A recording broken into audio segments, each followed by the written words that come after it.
Hi, judges. I'm Benjamin Cheng. Before I begin, if you wouldn't mind, could you please scan the QR code where you can take a look at my website while I present. So, the clothing industry has detrimental effects on the environment. Today, most clothing produced is by fast fashion companies. Fast fashion describes these brands perfectly. Their products wear out fast. However, with the low prices, many consumers purchase from these stores. The poor quality leads to them breaking within months, resulting in 87% of the total fiber input used in clothes production being incinerated or sent to landfills. It doesn't stop there. 10% of carbon emission output is from the clothing industry. 20% of industrial water pollution is from the production of textiles used in clothes. Finally, clothes production holds second place in global water consumption. Our solution is simple. Stop purchasing new clothes.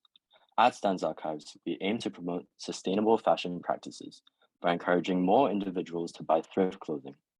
By thrifting, you can reduce the high production of clothes and all the environmental effects that come with it. We have pledged to donate a percentage of our income from sales of our used products to charities that can aid our society and the environment. Although we have competitors, we believe we offer things they do not. Firstly, we have a website. Many of our competitors sell through Instagram. Not only is it less professional, but also more difficult to access.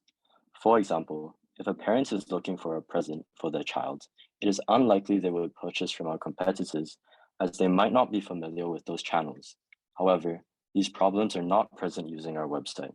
With a quick Google search and the click of a button, purchasing with us is easy. Secondly, we accept donations. Many of our competitors only source for their clothing, letting many individuals throw away clothes that are still in good condition. By accepting donations, we can increase the supply of our clothes and reduce the number of clothes that are incinerated or sent to landfills. Lastly, with every order, we add a card with information to educate our consumers on the benefits of purchasing thrift clothing. On our website, we share our mission and intention for our business. When you click on items, we display the details like condition, size, and brand. You can use the contact page to reach out to us and donate your clothing for a commission. These are some of our products. We recently sold a polo bear sweater for $45 and a pair of Dickies 874s for $35. The first step of our process is to source clothes through donations and other thrift stores. Second, we inspect the garments for signs of wear and get as much information about them as possible. After inspection, we determine whether we sell the clothes or donate them to those in need. Finally, we list our products on our website. For target age group, we're targeting about 13 to 25-year-olds, most of which are students residing in Singapore. Our buyers might appreciate fashion and or be motivated by the benefits of thrifting. Sometimes, some of our customers might purchase from us looking for clothes that are no longer in production. And with every piece donated, we pay a commission of 5% to the donor, and 10% of the original price goes towards our environment fund.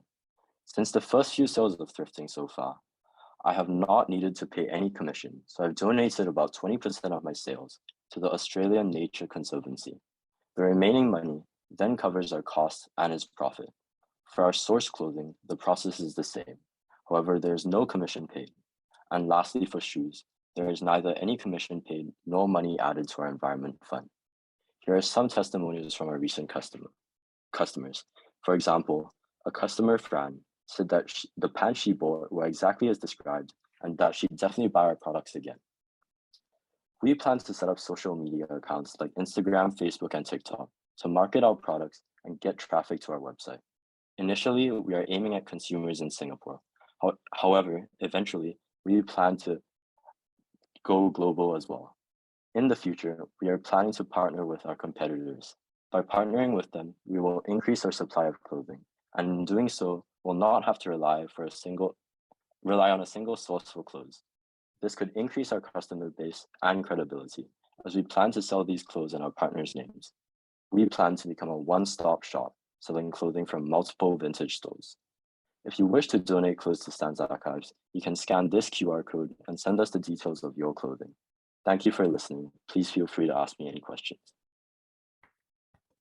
Well done, Benjamin. Really cool. I'd love to know where Stan's archives have come from, if you'd like to kick us off, because I'm intrigued by the name when your name's Benjamin.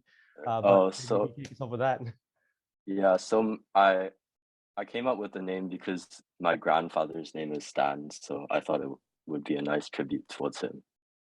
That's pretty cool. I like that. Thanks, mate. Sophia, after you, kick us off. Hi, Ben. So that was a really great presentation. You presented it confidently. I think you gave just the key information that we needed to hear. And from beginning to end, it was very coherent. So we had no problems understanding where you're going with it, which is great. I also love that you had a QR code at the end to ask us to donate. Because especially I'm usually based in Singapore, I definitely would donate. And so that sort of proves your point that people are willing to donate. So that's great. My question for you would be about managing your stock. So there are reasons that people don't usually put all their thrift items on websites, which is that they usually only have one of each piece, right? And once that item is bought, then they have to sort of remove it. And it becomes difficult sometimes to keep your website updated, especially if you start trying to partner with other thrift stores, then you'll have to manage stock that you might not currently hold as well. So are there any ways that you've thought more about managing your stock, or how you think you can make this work as you scale?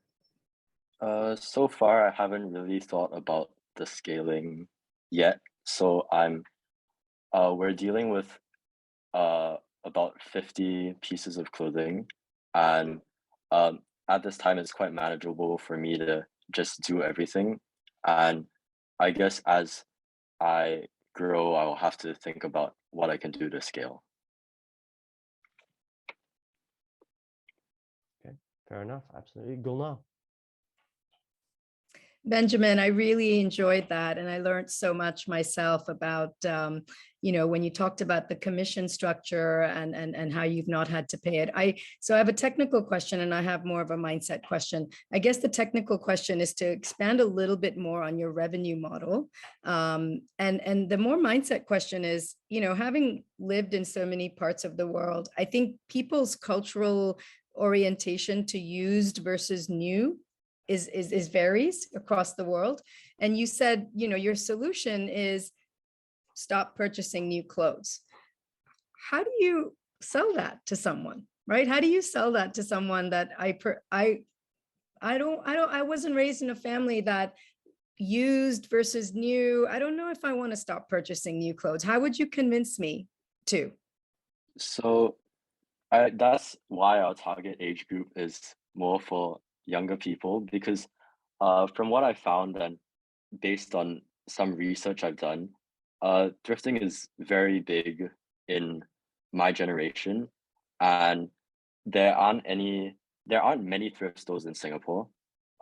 So we thought that we could get into the market because there are many vintage stores, as I mentioned earlier, but they don't accept donations. So we thought that if by doing so we can sort of enter a new field where currently there are mostly only places in the US that have big thrift stores, and we're hoping to start one in Singapore as well. Yeah.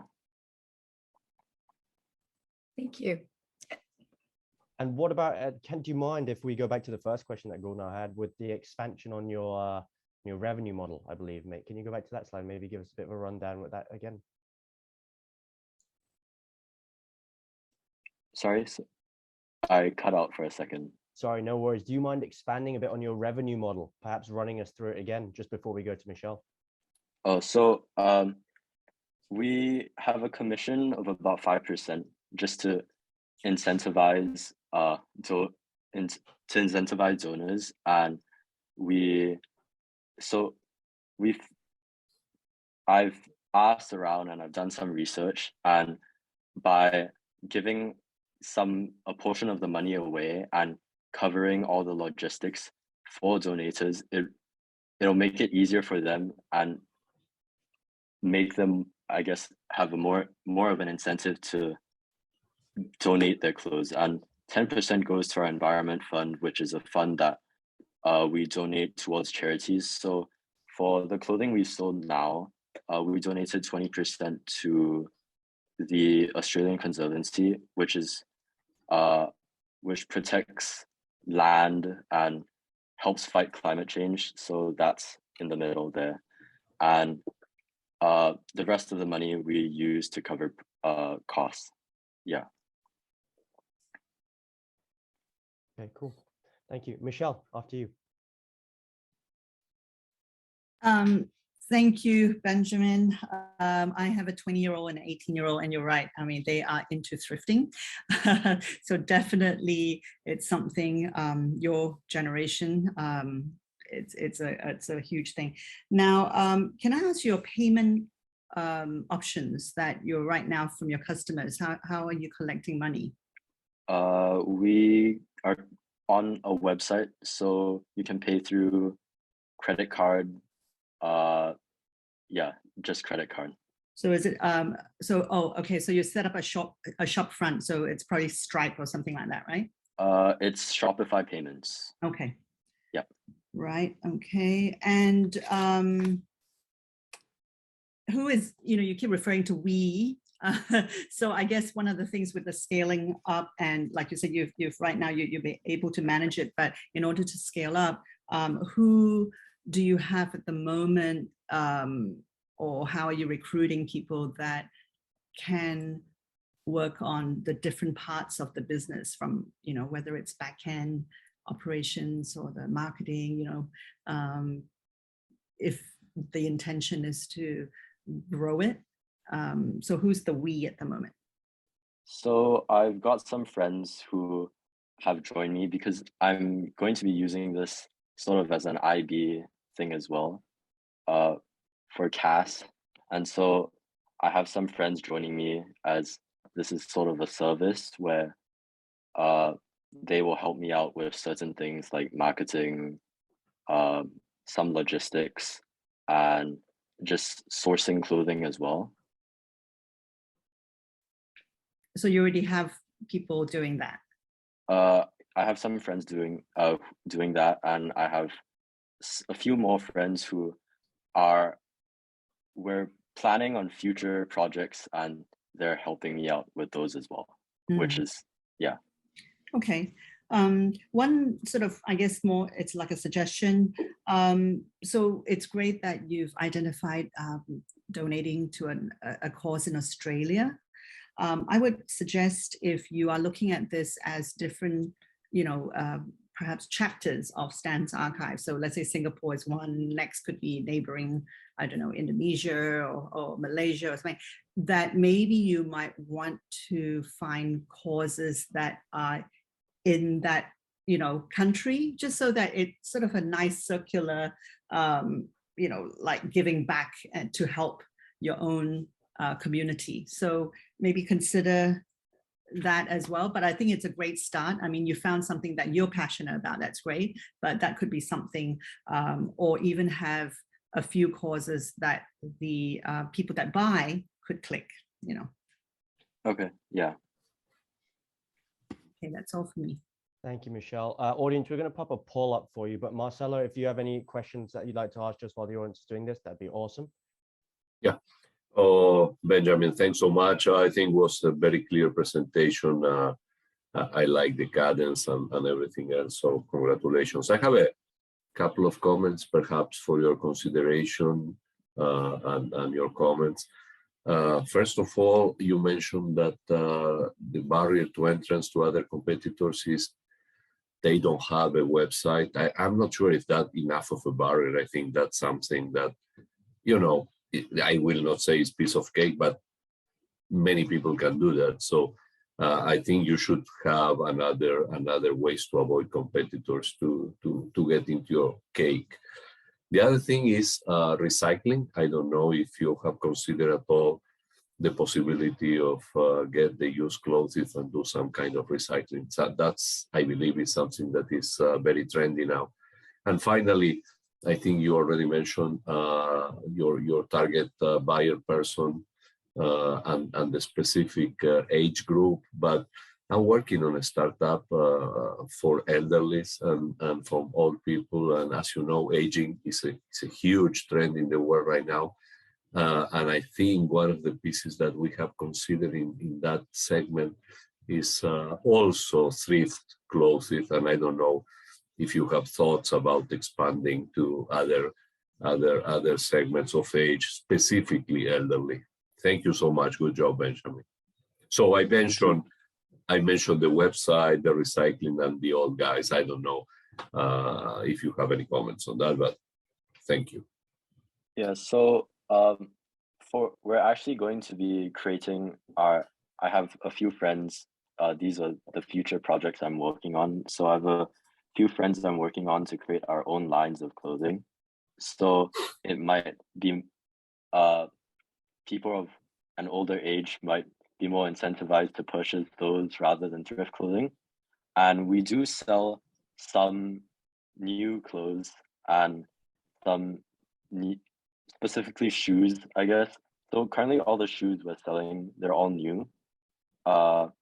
And for the website, I think it's maybe people who are more new to thrifting and parents who might be trying to thrift for their kids might find it easier to be purchasing from a website rather than having to look around on Instagram and having to message the seller and trying to figure everything out, whereas with a website everything is just there and it's available 24/7 rather than a seller who might only be online for about an hour a day. Thank you, Benjamin. Michelle, if you've got something really quick, we'll go to you, but if not, we're going to push on. I'll let you go first. Okay, so Benjamin, you said about, maybe releasing new clothes line. I would caution you on that, because in terms of, if you have a problem and a solution, to try and keep yourself focused, rather than be all things to all people. So just a caution there to consider.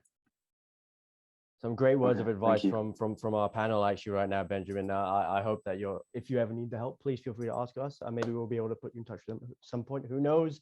But there's a lot of ideas floating about, which is amazing to hear. But thank you so much for your presentation. Really appreciate it at the same time. Also, liked hearing that it was part of your grandfather as well. I like that sort of tribute too.